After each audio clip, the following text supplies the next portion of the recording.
Hello दोस्तों, नमस्कार। GK Educare point में आपका स्वागत है। दोस्तों, आज हम लोग स्वतंत्रता आंदोलन से जुड़े हुए जो महत्वपूर्ण तथ्य दिया गया है उन तथ्यों के बारे में पढ़ेंगे। दिया गया है कि महात्मा गांधी सिर्फ एक बार कांग्रेस के बेलगांव अधिवेशन जो 1924 ईस्वी में हुआ था, इसके अध्यक्ष चुने गए थे।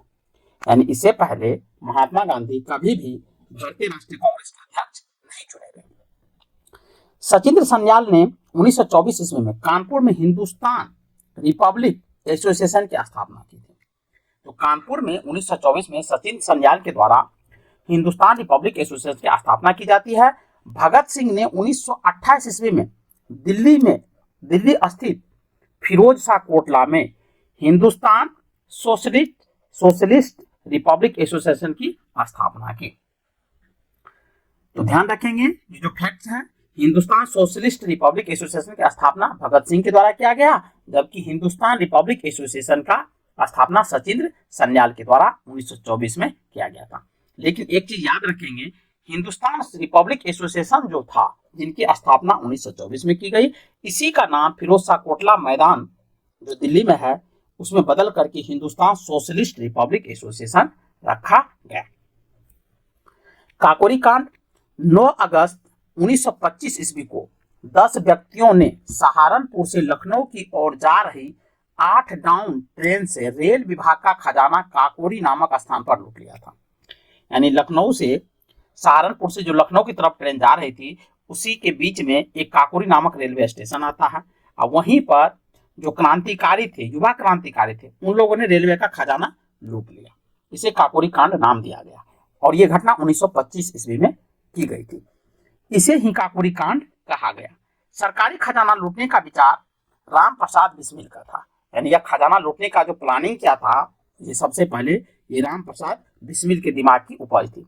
इसमें शामिल जो लोग थे, राम प्रसाद बिस्मिल, राजेंद्र लाहिरी, रोशन सिंह एवं अशफाक उल्ला खां को 19 दिसंबर 1927 ईस्वी को फांसी दे दी गई एवं सचिंद्र सन्याल को आजीवन कारावास की सजा मिली थी काकोरी कांड के बदले में।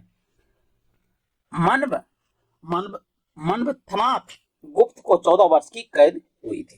राम प्रसाद बिस्मिल यह कहते हुए कि मैं राज के पतन की इच्छा करता हूं, फांसी पर लटक गए। जब उन्हें फांसी पर लटकाया जा रहा था तो राम प्रसाद बिस्मिल ने यह कहा कि मैं राज के पतन की इच्छा करता हूं, और ये करते हुए फांसी पर लटक गए थे। चलिए, अब यहाँ तथ्य दिया गया है चंद्रशेखर आजाद से। उनको पंडित जी भी कहते हैं। उसका पूरा नाम जो था चंद्रशेखर सीताराम तिवारी। जन्म स्थान था भावरा झाबुआ जिला, वर्तमान में अलीराजपुर, जो मध्य प्रदेश में है। यानी वो मध्य प्रदेश के रहने वाले थे। और जन्म की तिथि थी 23 जुलाई 1906 ईस्वी।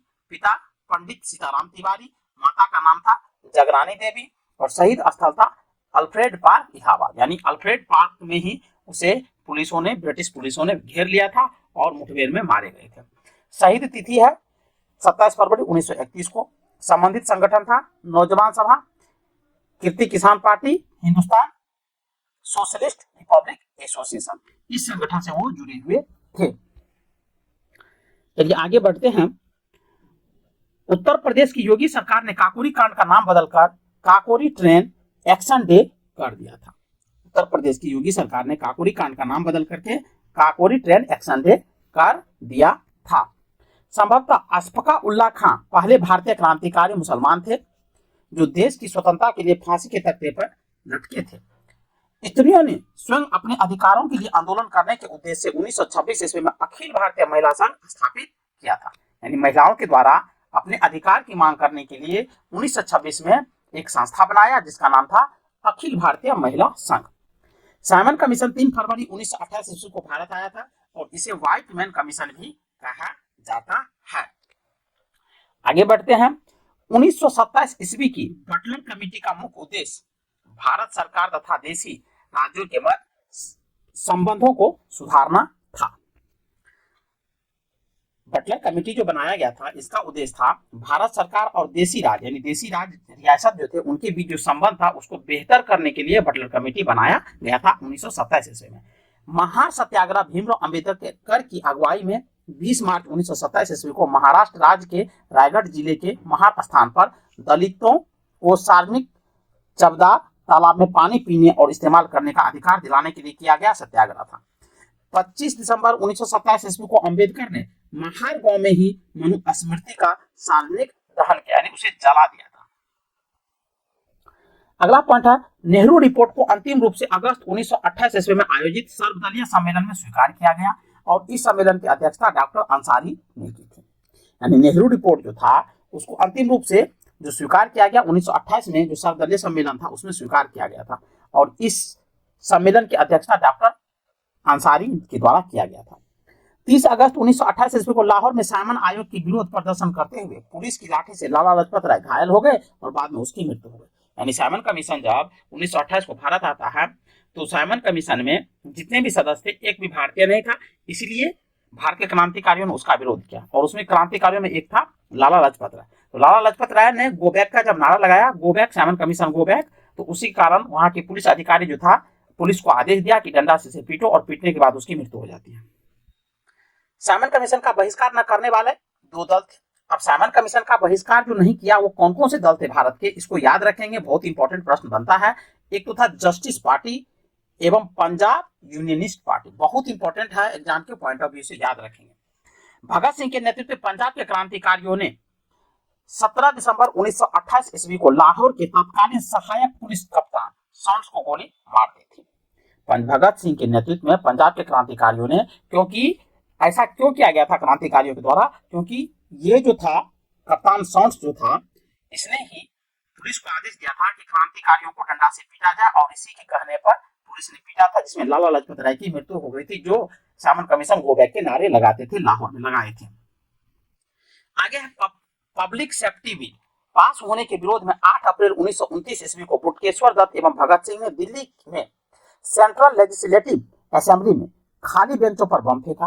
क्रांतिकारियों ने अपने पर्चों में कहा था कि उनका मकसद किसी को जान लेना नहीं बल्कि बहरे कानों तक अपनी आवाज पहुंचाने के लिए ऐसा किया गया था। यानी पब्लिक सेफ्टी बिल जब पास हो रहा था तो उसका विरोध करने के लिए 8 अप्रैल 1929 ईस्वी को बुटकेश्वर दत्त और भगत सिंह ने दिल्ली के सेंट्रल लेजिस्लेटिव असेंबली में एक बम फेंकता है और उस बम में क्या किया था, वो एक पर्ची लपेट दिया था और उस पर लिखा हुआ था, बहरे को सुनने के लिए हमने ऐसा कर रहे हैं। भगत सिंह एवं बुटकेश्वर दत्त के बम फेंकने के समय असेंबली के अध्यक्ष विठल भाई पटेल सदारत कर रहे थे, यानी विठल भाई पटेल जो थे अध्यक्ष के पद पर कार्य कर रहे थे। चलिए आगे बढ़ते हैं। कांग्रेस के 1929 ईस्वी के लाहौर अधिवेशन में पूर्ण स्वराज का अपना लक्ष्य घोषित किया गया था। यानी कांग्रेस के जो 1929 का जो लाहौर अधिवेशन है बहुत ही ज्यादा इंपॉर्टेंट है। इसी अधिवेशन में पूर्ण स्वराज का लक्ष्य निर्धारित किया गया था, यानी घोषित किया गया था। इस अधिवेशन की अध्यक्षता जवाहरलाल नेहरू कर रहे थे। तो 1929 के जो अधिवेशन थे लाहौर अधिवेशन, उसकी अध्यक्षता जवाहरलाल नेहरू ने ही किया था। 31 दिसंबर 1929 ईस्वी को रात के 12 बजे जवाहरलाल नेहरू ने रावी नदी के तट पर नवगृहित तिरंगे झंडे को फहराया था। रावी नदी के तट पर 1929 ईस्वी के रात में 12 बजे रात में जवाहरलाल नेहरू के द्वारा रावी नदी के तट पर तिरंगा झंडा फहराया गया और इसी अधिवेशन में 26 जनवरी 1930 ईस्वी को प्रथम स्वाधीनता दिवस के रूप में मनाने का निश्चय किया गया था। इसी के साथ प्रत्येक वर्ष 26 जनवरी को स्वतंत्रता दिवस के रूप में मनाए जाने की परंपरा शुरू हो गई थी। लेकिन जब भारत को स्वतंत्रता मिलती है तो 26 जनवरी को गणतंत्र दिवस मनाया जाता है, क्योंकि उसी दिन हमारा संविधान लागू हुआ था। 12 मार्च 1930 ईस्वी को गांधी जी ने अपने 79 यानी 79 समर्थकों के साथ साबरमती स्थित अपने आश्रम से लगभग 332 किलोमीटर, ध्यान रखेंगे 332 किलोमीटर दूर, यानी साबरमती से जो दांडी था वो 332 किलोमीटर दूर था, दूर दांडी के लिए प्रस्थान किया, यानी वहां से चला दांडी जाने के लिए। लगभग 24 दिनों बाद 6 अप्रैल 1930 ईस्वी को दांडी पहुंचकर गांधी जी ने नमक कानून तोड़ा और सविनय अभिज्ञा आंदोलन की शुरुआत हुई। बहुत इंपॉर्टेंट प्रश्न बनता है कि सविनय अभिज्ञा आंदोलन कहां से शुरू हुआ, तो दांडी पहुंचने के बाद, नमक आंदोलन तोड़ने के बाद। सुभाष चंद्र बोस ने गांधी जी के नमक सत्याग्रह की तुलना नेपोलियन के एल्वा से पेरिस यात्रा से की थी। यानी सुभाष चंद्र बोस जो क्रांतिकारी थे भारतीय, उसने कहा गांधी जी की जो सत्याग्रह है उसकी तुलना नेपोलियन के एल्वा से पेरिस, यानी एल्वा से पेरिस जो नेपोलियन यात्रा किया था उससे किया था। नोट में दिया है कि दांडी यात्रा के दौरान कमला देवी चट्टोपाध्याय ने गांधी जी को आंदोलन को केवल पुरुषों तक सीमित न रखने के लिए राजी किया था। दांडी यात्रा जब गांधी जी के द्वारा किया जाता है तो कमला देवी चट्टोपाध्याय ने गांधी जी को आंदोलन को केवल, गांधी जी से कहा कि इस आंदोलन को केवल पुरुष समाज तक ही सीमित न रखा जाए, जबकि इनको महिला तक भी इसको फैलाने का काम किया जाए। नमक सत्याग्रह के दौरान बिहार के लोगों ने नमक बनाने के साथ साथ चौकीदारी कर का विरोध करना चुना था। यानी नमक सत्याग्रह जब गांधी जी के द्वारा शुरू किया गया था गुजरात में, तो उसके खिलाफ में, उसके समर्थन में बिहार में भी नमक आंदोलन हुए, लेकिन उसके साथ साथ चौकीदारी टैक्स जो लगाया जा रहा था उसका भी बिहारियों के द्वारा विरोध किया गया था।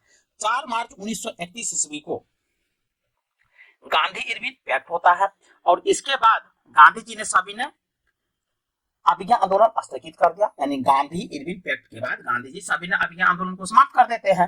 गांधी इरविन समझौते को दिल्ली समझौता के नाम से जाना जाता है, लेकिन गांधी और इरविन के बीच, जो इरविन उस समय वायसराय हुआ करते थे, उनके बीच जो समझौता हुआ उसी को दिल्ली समझौता के नाम से जाना जाता है, याद रखेंगे। 1931 ईस्वी में सरदार वल्लभ भाई पटेल की अध्यक्षता में हुई कांग्रेस के कराची अधिवेशन में पंडित जवाहरलाल नेहरू ने मूल अधिकारों को आर्थिक कार्यक्रम का संकल्प प्रारूपित किया। इस प्रस्ताव को बनाने में एम.एन. राय ने नेहरू की मदद की थी और इसी अधिवेशन में गांधी इरविन पैक्ट को स्वीकार किया गया एवं गांधी जी को द्वितीय गोलमेज सम्मेलन में भाग लेने की अनुमति प्रदान की गई। बहुत इंपॉर्टेंट है। इसी समय गांधी जी ने कहा था गांधी मर सकते हैं परंतु गांधीवाद नहीं मर सकता है।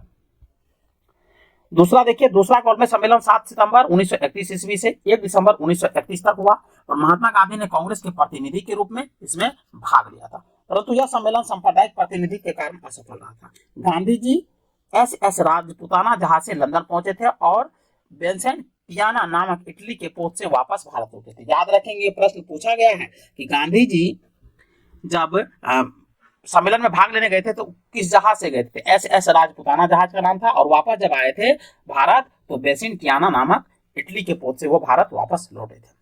आज की तरह हवाई जहाज नहीं था, उतना विकसित नहीं था। प्रथम गोलमेज सम्मेलन 12 नवंबर 1930 ईस्वी में एवं तृतीय गोलमेज सम्मेलन 17 नवंबर 1932 में हुआ था। बहुत ज्यादा इंपॉर्टेंट है ये डेट, याद रखेंगे। तीनों गोलमेज सम्मेलन के समय इंग्लैंड के प्रधानमंत्री जेम्स रैमजे मैकडोनाल्ड था। यानी 3 जो गोलमेज सम्मेलन हुआ ब्रिटेन में, तो तीनों गोलमेज सम्मेलन के समय इंग्लैंड के जो प्रधानमंत्री थे जेम्स रैमजे मैकडोनाल्ड था। याद रखेंगे, बहुत इंपॉर्टेंट है। चलिए आगे बढ़ते हैं। डॉक्टर भीमराव अंबेडकर को लंदन में हुई 3 गोलमेज सभाओं में अछूतों के प्रतिनिधि के रूप में बुलाया गया था। यानी तीनों गोलमेज सम्मेलन तो लंदन में हुई थी, तो अंबेडकर साहब को इसलिए बुलाया गया था, अछूत जाति की यानी नीचे जाति के प्रतिनिधि के रूप में उसे बुलाया गया था। दूसरे गोलमेज सम्मेलन की असफलता के बाद गांधी जी ने 3 जनवरी 1932 को पुनः सविनय अभिज्ञा आंदोलन प्रारंभ कर दिया। यानी कह रहा है कि दूसरा गोलमेज सम्मेलन जब असफल हो जाता है तो गांधी जी क्या करते हैं, पुनः सविनय अभिज्ञा आंदोलन आरंभ कर देते हैं। सविनय अभिज्ञा आंदोलन अंतिम रूप से 7 अप्रैल 1934 ईस्वी को वापस ले लिया गया। तो याद रखेंगे ये डेट, अंतिम रूप से कब वापस लिया गया, तो 7 अप्रैल 1934 को।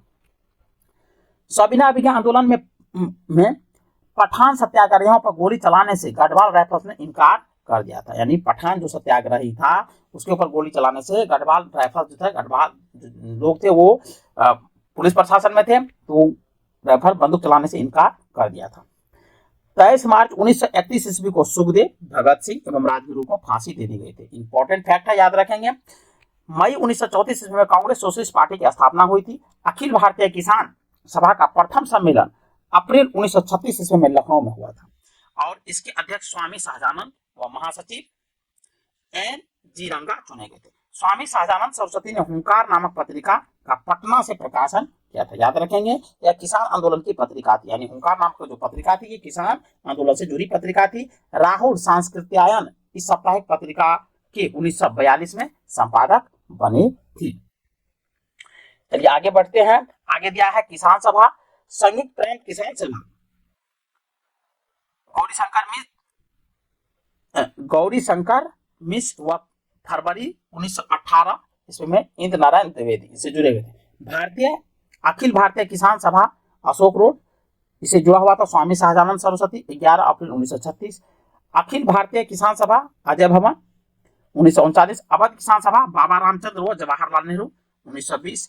बिहार प्रांतीय किसान सभा स्वामी शाहजानंद सरस्वती 1929 ईस्वी में, और आंध्र प्रांतीय किसान सभा एनजी रंगा 1928 ईस्वी में, भारतीय किसान संघ कोटा श्री दंतोप जी ठेगरी 4 मार्च 1979।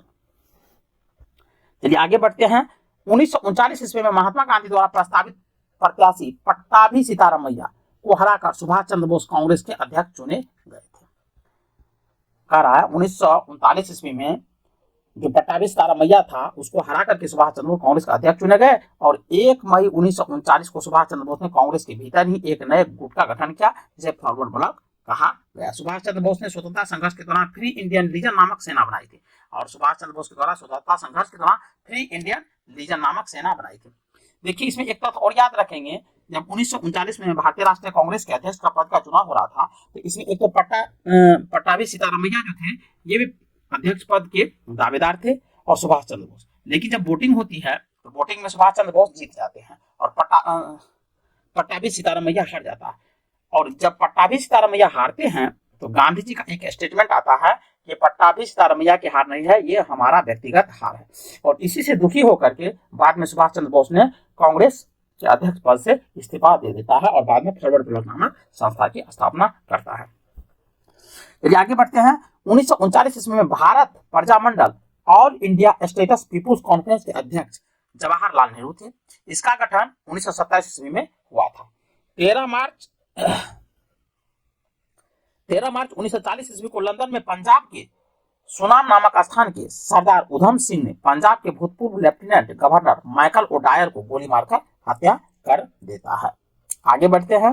गांधी जी ने 17 अक्टूबर 1940 ईस्वी को पावनार में व्यक्तिगत सत्याग्रह आंदोलन शुरू किया। यानी गांधी जी द्वारा पावनार में व्यक्तिगत सत्याग्रह आंदोलन शुरू किया कब? तो 1940 में। याद रखेंगे इस आंदोलन के प्रथम सत्याग्रही थे विनोबा भावे और दूसरे सत्याग्रही थे जवाहरलाल नेहरू और तीसरे थे ब्रह्मदत्त। याद रखेंगे, बहुत इंपॉर्टेंट है। प्रथम तो थे जवाहरलाल नेहरू और दूसरे थे जवाहरलाल नेहरू, प्रथम थे विनोबा भावे और दूसरे थे जवाहरलाल नेहरू और तीसरे था ब्रह्मदत्त। इसी आंदोलन को दिल्ली चलो आंदोलन भी कहा जाता है। 24 मार्च 1940 ईस्वी को मुस्लिम लीग के लाहौर अधिवेशन में अध्यक्षता करते हुए मोहम्मद अली जिन्ना ने भारत से अलग मुस्लिम राष्ट्र पाकिस्तान की मांग की थी। यानी मुस्लिम लीग के लाहौर अधिवेशन जब होता है 1940 में तो उसी में मोहम्मद अली जिन्ना ने पहली बार ये मांग किया था कि भारत से अलग हमें एक राष्ट्र चाहिए और राष्ट्र का नाम होगा पाकिस्तान। तो आगे बढ़ते हैं। पाकिस्तान शब्द का सर्वप्रथम प्रयोग लंदन में कैम्ब्रिज विश्वविद्यालय के एक विद्यार्थी चौधरी रहमत अली और उसके 3 साथियों ने जनवरी 1933 ईस्वी में प्रकाशित किए गए एक पॉम्पलेट अब या फिर कभी नहीं में किया था। याद रखेंगे, रहमत अली और उनके 3 साथियों ने किया था पाकिस्तान शब्द का प्रयोग। 1940 ईस्वी में लॉर्ड लिलिथगो ने अगस्त घोषणा के द्वारा मुसलमानों को आश्वासन दिया कि ब्रिटेन और भारत के बीच किसी भी समझौते की स्थिति में अल्पसंख्यक की सुरक्षा का पूर्ण ध्यान रखा जाएगा। यानी लॉर्ड लिलिथगो जब गवर्नर जनरल वायसराय बन के आते हैं तो वो अगस्त घोषणा के द्वारा, जब अगस्त घोषणा होती है 1940 में, तो उसमें वो आश्वासन दिया कि किसी भी स्थिति में ब्रिटेन और भारत के बीच यदि कोई समझौता होता है तो उसमें अल्पसंख्यकों की सुरक्षा का विशेष ख्याल रखा जाएगा। यानी उनकी सुरक्षा के लिए विशेष रूप से ध्यान दिया जाएगा ताकि उनको किसी प्रकार की क्षति या नुकसान न हो। क्रिप्स प्रस्ताव ब्रिटिश प्रधानमंत्री चर्चिल ने 11 मार्च 1942 ईस्वी को स्टेफर्ड क्रिप्स के नेतृत्व में क्रिप्स मिशन की घोषणा की। इसके अनुसार युद्ध के बाद भारत को डोमिनियन राज्य का दर्जा एवं संविधान निर्माती परिषद बनाने का प्रस्ताव था। मुस्लिम लीग भारतीय संघ को स्वीकार करने या न करने के स्वतंत्र होगी, राजाओं को भी अलग राज्य स्थापित करने का अधिकार दिया जाएगा। क्रिप्स प्रस्ताव में ये प्रावधान था। ये प्रधानमंत्री चर्चिल जो थे उसी ने स्टेफर्ड क्रिप्स के नेतृत्व में क्रिप्स मिशन की घोषणा करता है और उसके अनुसार, यानी क्रिप्स प्रस्ताव के अनुसार कह रहा है युद्ध के बाद, यानी युद्ध कौन सी युद्ध? तो भारत द्वितीय विश्व जो चल रहा था, तो कह रहा युद्ध के बाद भारत को डोमिनियन राज्य का दर्जा दिया जाएगा और संविधान निर्माती परिषद बनाने का प्रस्ताव था। मुस्लिम लीग भारतीय संघ को स्वीकार करने या न करने को स्वतंत्र होगी। यानी मुस्लिम लीग की अपनी स्वेच्छा है, भारत सरकार को वो माने या न माने, और देश के जो राजा थे वो भी उनसे अलग रह सकते हैं, स्वतंत्र रह सकते हैं। कांग्रेस और मुस्लिम लीग दोनों ने क्रिप्स प्रस्ताव को अस्वीकार कर दिया और इसके कारण कांग्रेस और मुस्लिम लीग जो था दोनों क्रिप्स प्रस्ताव को स्वीकार नहीं किया, क्योंकि यह किसी भी प्रकार भारतीय स्वतंत्रता की बात नहीं करता था। यानी क्रिप्स प्रस्ताव में कोई ऐसी बात थी ही नहीं जिससे भारत को स्वतंत्रता मिल सकती थी। इसे भविष्य का वादा करार दिया गया था। गांधी जी ने इस प्रस्ताव को उत्तर तृतीय तिथिया में चेक कहा था। तो गांधी जी भी इसमें कहा था कि उत्तर तिथिया चेक है, जबकि जवाहरलाल नेहरू ने इसको डूबते हुए बैंक का उत्तर तिथिया चेक कहा था। ये दोनों स्टेटमेंट को याद रखेंगे कि गांधी जी ने क्रिस प्रस्ताव को उत्तर तिथिया चेक कहा, जबकि जवाहरलाल नेहरू इसे डूबते हुए बैंक का उत्तर तिथिया चेक कहा था। 11 अप्रैल 1942 ईस्वी को क्रिस प्रस्ताव को वापस ले लिया गया ब्रिटिश सरकार के द्वारा। 1942 में वर्धा में कांग्रेस ने अंग्रेजों भारत छोड़ो प्रस्ताव पारित किया। 1942 में वर्धा में जब कांग्रेस का अधिवेशन होता है तो उसमें उसने क्या किया, भारत छोड़ो, अंग्रेजों भारत छोड़ो का प्रस्ताव पारित किया। 1 अगस्त 1942 ईस्वी को इलाहाबाद में तिलक दिवस मनाया गया। 7 अगस्त 1942 को कांग्रेस की बैठक बंबई के ऐतिहासिक ग्वालियर टैंक में हुई और इसकी अध्यक्षता अबुल कलाम आजाद ने की थी। गांधी के भारत छोड़ो प्रस्ताव को कांग्रेस कार्य समिति ने 8 अगस्त 1942 ईस्वी को स्वीकार कर लिया। भारत छोड़ो आंदोलन की शुरुआत 9 अगस्त 1942 को हुई थी। याद रखेंगे, बहुत महत्वपूर्ण डेट है कि भारत छोड़ो आंदोलन की शुरुआत 9 अगस्त 1942 ईस्वी को हुई थी और इसी आंदोलन में गांधी जी ने करो या मरो का नारा दिया था, डू एंड डाई का नारा दिया था। 9 अगस्त 1942 ईस्वी को प्रातः काल यानी सुबह के टाइम ऑपरेशन जीरो आवर ही गांधी जी एवं कांग्रेस के अन्य सभी महत्वपूर्ण नेता गिरफ्तार कर लिए गए। यानी कह रहा है कि जब भारत छोड़ो आंदोलन की शुरुआत होती है तो 9 अगस्त को होती है, लेकिन प्रातः सुबह में ही ब्रिटिश सरकार के द्वारा एक ऑपरेशन चलाया जाता है। उस ऑपरेशन का नाम था ऑपरेशन जीरो आवर, ये भी याद रखेंगे। और उसी के तहत गांधी जी को और जितने चरम स्तर के नेता थे उन सभी को अरेस्ट कर लिया जाता है। गांधी जी को पूना के आगा खां महल में तथा कांग्रेस कार्यकारिणी के अन्य सदस्यों को अहमदनगर के दूर में रखा गया। ये भी प्रश्न बनता है कि जब भारत छोड़ो आंदोलन के दौरान गांधी जी को अरेस्ट किया गया तो कहां पर उसे कैद करके रखा गया था? तो पूना में रखा गया था, आगा खां पैलेस में या महल में, याद रखेंगे। सरोजनी नायडू एवं कस्तूरबा गांधी को भी आगा खां महल में रखा गया था, इंपॉर्टेंट है, जहां कुछ दिनों के बाद कस्तूरबा गांधी की मृत्यु हो गई। जवाहरलाल नेहरू को अल्मोड़ा जेल में, राजेंद्र प्रसाद को बांकीपुर जेल में और मौलाना अबुल कलाम आजाद को बांकुड़ा जेल में रखा गया था। बहुत ही इंपॉर्टेंट पॉइंट्स हैं कि सभी नेता को, जो नेता अरेस्ट किए गए थे उनको कहां कहां रखा गया था, ये याद रखेंगे। यहां से प्रश्न बनते हैं और पूछे जाते हैं। 10 फरवरी 1943 ईस्वी से गांधी जी ने जेल में 21 दिनों का उपवास शुरू किया, जिसका समापन 7 मार्च 1943 ईस्वी को हो जाता है। 6 मई 1944 ईस्वी को गांधी जी को जेल से छोड़ दिया गया।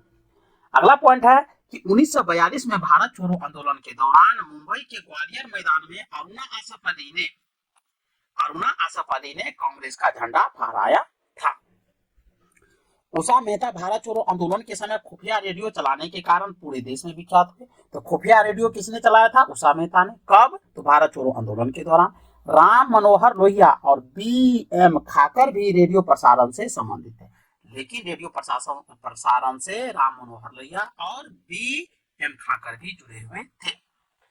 भारत छोड़ो आंदोलन के दौरान जयप्रकाश नारायण हजारीबाग जेल से फरार होकर, यानी भारत छोड़ो आंदोलन के दौरान जयप्रकाश नारायण को भी अरेस्ट किया गया था और हजारीबाग जेल में रखा गया था और वहां से वो फरार होकर भूमिगत रूप से आंदोलन का नेतृत्व किया था। यानी वो जेल से फरार हो गया और भूमिगत होकर आंदोलन का नेतृत्व किया था भारत छोड़ो आंदोलन का।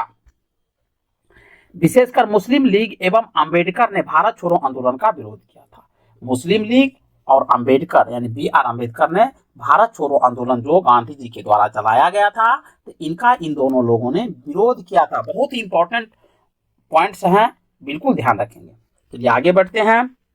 इस आंदोलन के दौरान कई समानांतर सरकार बनी, जिसमें प्रमुख थी, यानी भारत छोड़ो आंदोलन के दौरान कई समानांतर सरकार बनाई गई थी, जिसमें प्रमुख थी बालिया के चित्तू पांडे की सरकार, तामलुक की जातीय सरकार, सतारा की वाई.बी. चौहान की सरकार। भारत छोड़ो आंदोलन के उपरांत यानी बाद में मुस्लिम लीग एवं कांग्रेस के बीच संवैधानिक गतिरोध को दूर करने के लिए सी राजगोपालाचारी ने 1944 ईस्वी में दी वे आउट नामक पम्फलेट जारी किया था।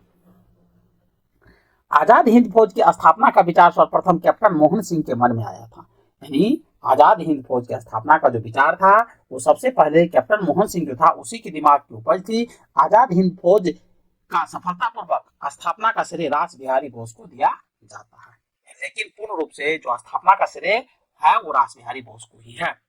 आजाद हिंद फौज के प्रथम डिवीजन का गठन 1 सितंबर 1942 को कैप्टन मोहन सिंह के द्वारा किया गया, परंतु वह असफल रहा था, यानी वह सफल नहीं हो पाए थे। भारत की स्वतंत्रता की लड़ाई में सुभाष चंद्र बोस अग्रणी क्रांतिकारी थे। भारत की स्वतंत्रता हेतु विदेशी सहायता प्राप्त करने के लिए बोस 1941 में जर्मनी पहुंचे थे, यानी भारत को आजादी दिलाने के लिए विदेशों से सहायता के लिए वो जर्मनी जाते हैं 1941 में, और वहां जर्मन विदेश मंत्रालय की सहायता से उन्होंने द फ्री इंडिया सेंटर का गठन करता है। कहाँ? तो जर्मनी में, याद रखेंगे, जहां से वे आजादी के पक्ष में पर्चे छपवाते थे तथा भाषण देते थे। 1942 में बोस ने उत्तरी अफ्रीका से पकड़े गए भारतीय युद्ध बंदियों को भर्ती कर 10,000 सैनिकों का दल गठित किया, जिसे फ्री इंडियन लीजन कहा गया। 1942 में बोस ने उत्तरी अफ्रीका से जो पकड़े गए भारतीय युद्धबंदी था उनके माध्यम से 10,000 सैनिकों को एक दल का गठन करता है, उसका नाम फ्री इंडिया लीजन रखा गया था। सुभाष चंद्र बोस ने 21 अक्टूबर 1943 ईस्वी को सिंगापुर में स्वतंत्र भारत की अस्थायी सरकार का गठन किया, जिसका जर्मनी व जापान ने समर्थन किया। यानी सुभाष चंद्र बोस 1943 ईस्वी में अस्थायी सरकार कहां बनाया था? तो सिंगापुर में, और इनका समर्थन किसने किया था? तो जर्मनी और जापान ने। अक्टूबर 1943 ईस्वी में सुभाष चंद्र बोस को आजाद हिंद फौज का सर्वोच्च सेनापति बनाया गया था। आजाद हिंद फौज के 3 ब्रिगेडों के नाम थे, 3 ब्रिगेड थे, उसका नाम था, एक तो सुभाष ब्रिगेड था, दूसरा का नाम था गांधी ब्रिगेड, और तीसरा का नाम था नेहरू ब्रिगेड। एवं महिलाओं का भी नाम से भी एक ब्रिगेड था, उसका नाम था लक्ष्मीबाई रेजिमेंट रखा गया था। लक्ष्मीबाई रेजिमेंट का नेतृत्व कैप्टन डॉक्टर लक्ष्मी स्वामीनाथन सहगल ने किया था।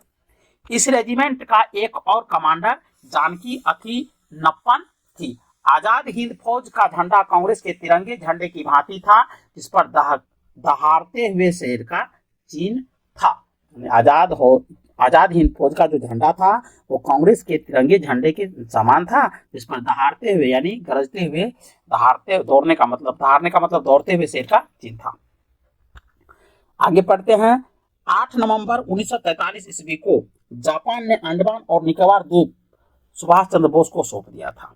नेताजी ने इनका नाम क्रमशः शहीद द्वीप और स्वराज द्वीप रखा था। ये प्रश्न बहुत इंपॉर्टेंट है कि नेताजी ने इसका नाम क्या रखा था? तो शहीद द्वीप और स्वराज द्वीप रखा था। 22 सितंबर 1944 ईस्वी को सुभाष चंद्र बोस ने शहीद दिवस मनाया। टोक्यो जाते हुए फार्मोसा द्वीप के बाद अचानक हवाई जहाज में आग लग जाने से सुभाष चंद्र बोस 18 अगस्त 1945 ईस्वी को मारे गए, परंतु इस दुर्घटना को अभी तक प्रमाणिक नहीं माना गया है। देखिए, सुभाष चंद्र बोस की जो मृत्यु होती है 1945 में हो गई। ये आकलन किया गया है, अनुमान लगाया गया है कि जहाज की दुर्घटना में, हवाई दुर्घटना में मारे गए हैं वो, लेकिन इसका कोई प्रमाण साक्ष्य नहीं है, ठोस प्रमाण अभी तक प्राप्त नहीं हुआ कि उसकी मृत्यु कैसे हुई। सुभाष चंद्र बोस का जन्म 3 जनवरी 1897 ईस्वी को कटक, जो उड़ीसा में था, उड़ीसा में हुआ था। तो उनका जन्म उड़ीसा में ही हुआ था, वो उड़ीसा के ही रहने वाले थे। आजाद हिंद फौज के गिरफ्तारी अधिकारी पी के सहगल, कर्नल गुरदयाल ढिल्लन एवं मेजर शाहनवाज खां पर राजद्रोह का आरोप लगाकर दिल्ली के लाल किले पर नवंबर 1945 ईस्वी में मुकदमा चलाया गया। वायसराय ने इसकी सजा माफ कर दी थी। आजाद हिंद फौज के अभियुक्तों की तरफ से अरुण आसिफ अली, तेज बहादुर सोपरको, जवाहरलाल नेहरू, भोला भाई देसाई नेतृत्व एवं एन काटजू ने पैरवी की थी। ये नाम याद रखेंगे, इंपॉर्टेंट है। कराची में 20 फरवरी 1946 ईस्वी को वायुसेना के कुछ सैनिकों ने ब्रिटिश सरकार के विरुद्ध हड़ताल कर दी थी। बंबई, लाहौर, दिल्ली में भी यह शीघ्र ही फैल गई थी। इसमें लगभग 5200 यानी 5200 सैनिकों ने भाग लिया था। इनकी प्रमुख मांग थी कि भारतीय और अंग्रेजों सैनिकों में बराबरी का व्यवहार किया जाए। ये लोग क्यों कहते हैं? ये मांग कर रहे थे कि भारतीय सैनिकों के साथ वही व्यवहार किया जाए जो अंग्रेज सैनिकों के साथ किया जाता है, पैरेलल।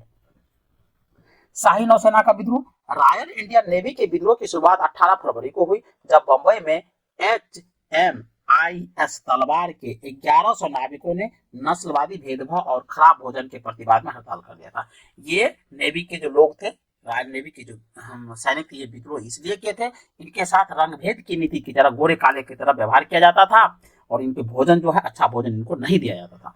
19 फरवरी को कराची में हिंदुस्तान नामक जहाज के नाविकों ने हड़ताल कर ली।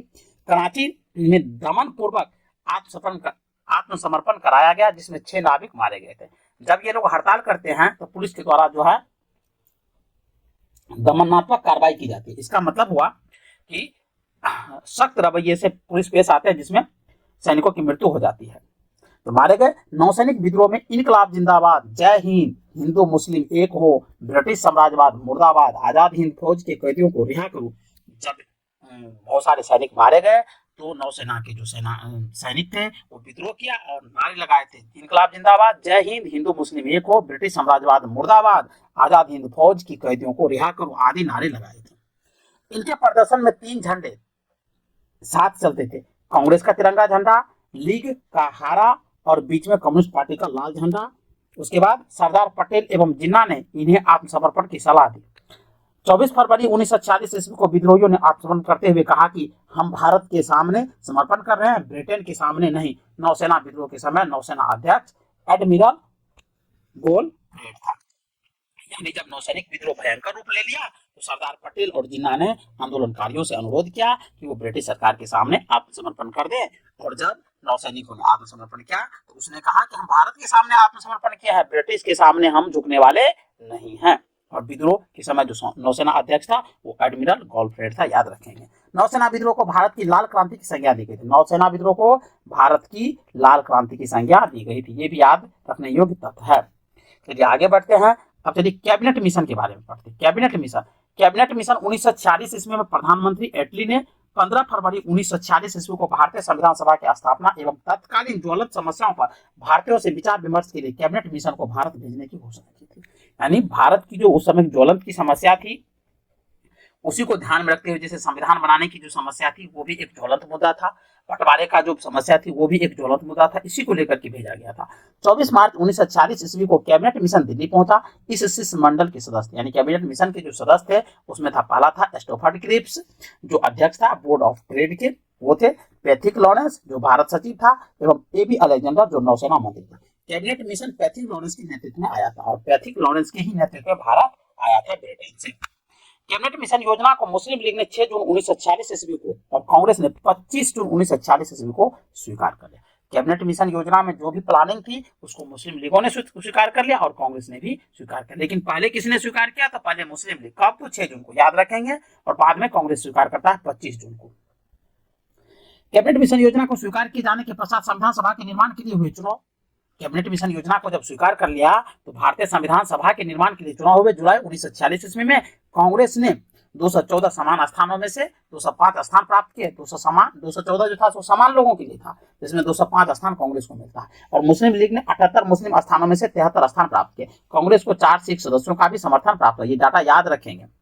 मुस्लिम लीग ने 16 अगस्त 1946 ईस्वी को सीधी अथवा प्रत्यक्ष कार्रवाई दिवस मनाया। सर्वप्रथम प्रत्यक्ष कार्रवाई दिवस कलकत्ता में मनाया गया था, इंपॉर्टेंट है। उस समय बंगाल के मुस्लिम लीग की सरकार थी, उस समय बंगाल में मुस्लिम लीग की सरकार थी, तब प्रत्यक्ष कार्रवाई दिवस मनाया गया। बंगाल के मुख्यमंत्री शहीद सोहरावर्दी थे। प्रत्यक्ष कार्रवाई दिवस के परिणाम स्वरूप बंगाल, बिहार और पंजाब में भयंकर हिंदू मुस्लिम दंगे हुए था, यानी हिंदू मुस्लिम आपस में लड़ गए थे, हिंदू मुस्लिम को काट रहे थे और मुस्लिम हिंदू को काट रहे थे, यही दंगा था।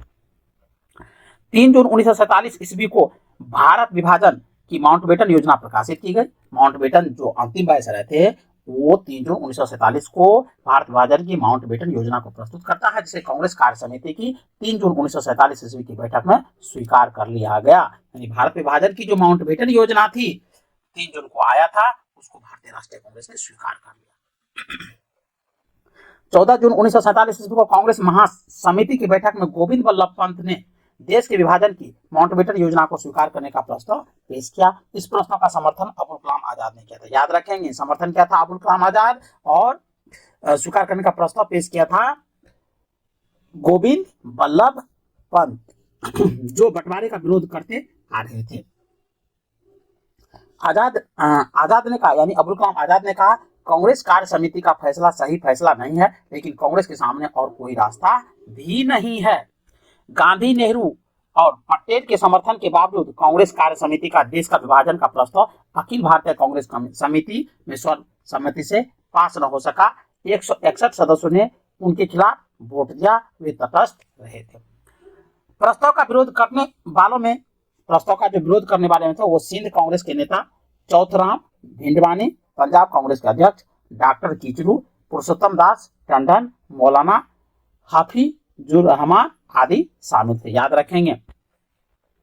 मुस्लिम लीग की काउंसिल की बैठक माउंटबेटन योजना पर विचार करने के लिए 10 जून 1947 को नई दिल्ली में बुलाई गई। लीग ने भारी बहुमत से इस योजना को स्वीकार किया। लीग की बैठक में उपस्थित 400 सदस्यों में से सिर्फ 10 सदस्यों ने इनका विरोध किया था।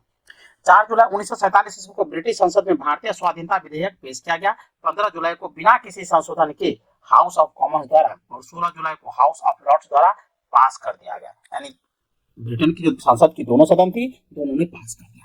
18 जुलाई 1947 ईस्वी को उस पर ब्रिटिश सम्राट के हस्ताक्षर हो गए। इसके अनुसार देश को 15 अगस्त 1947 ईस्वी को 2 डोमिनियन यानी 2 भागों में बांटना था। भारत और पाकिस्तान में बांट दिया जाएगा। दोनों डोमिनियन को पूरी स्वतंत्रता और प्रभुसत्ता सौंपी दी जाएगी। 14 अगस्त को पाकिस्तान अधिराज और 15 अगस्त को भारतीय अधिराज की स्थापना हो जाएगी। नोट में देखिए कुछ तथ्य दिए गए हैं। भारत की आजादी के समय इंग्लैंड का सम्राट, जिस समय भारत को आजादी मिला था उस समय इंग्लैंड के जो सम्राट थे वो जॉर्ज सस्टम यानी छठा था। यह भारत का अंतिम सम्राट और कॉमनवेल्थ नेशन का प्रथम प्रधान था। याद रखेंगे, बहुत इंपॉर्टेंट तथ्य है। जवाहरलाल नेहरू के नेतृत्व में अंतिम सरकार का गठन 2 सितंबर 1946 ईस्वी को हुआ था। अंतिम सरकार का गठन जो है 2 सितंबर 1940 को हुआ था और 26 अक्टूबर 1946 ईस्वी को मुस्लिम लीग यानी 5 सदस्य अंतिम सरकार में सम्मिलित हुई थी। 27 मार्च 1947 ईस्वी को मुस्लिम लीग ने पाकिस्तान दिवस के रूप में 27 मार्च 1947 को मुस्लिम लीग ने पाकिस्तान दिवस के रूप में मनाया था।